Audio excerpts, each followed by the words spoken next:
எல்லாரும் சொன்னாங்க, சின்ன படங்களுக்கு ஆதரவா ஆர்.வி. உதயகுமாரும், பேரரசும் எப்பவுமே, அப்புறம் ராஜா சார், ராஜன் சாரும், நாங்க 3 பேரும் கிட்டத்தட்ட ஆடியோ ரிலீஸ் ஃபங்ஷன் எடுத்துக்கிட்டா, நாங்க 3 பேரும் 90% படங்களுக்கு, சின்ன படங்களுக்கு நாங்க 3 பேர் இருப்போம்.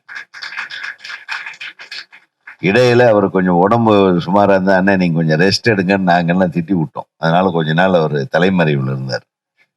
என்ன? ஏன்னா திடீர்னு பார்த்தா இன்னைக்கு அண்ணன் வந்துட்டாரு. சூப்பர்.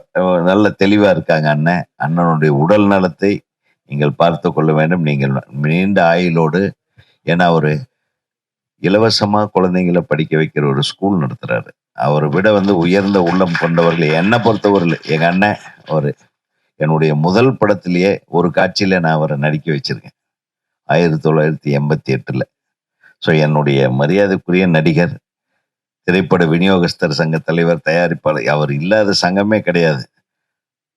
அப்போ இந்த திருட்டு விசிடி, திருட்டு கேசட் எல்லாம் வெளியிட்ட டைம்ல உள்ளுக்குள்ள கடைக்குள்ள பூந்து அவனுங்களை அடிச்ச ஒரே ஆளு, தமிழ் திரையுலகத்தை காப்பாத்த பிறந்த ஒரே சிங்கக்குட்டி அவர் தான், எங்க அண்ணன் தான்.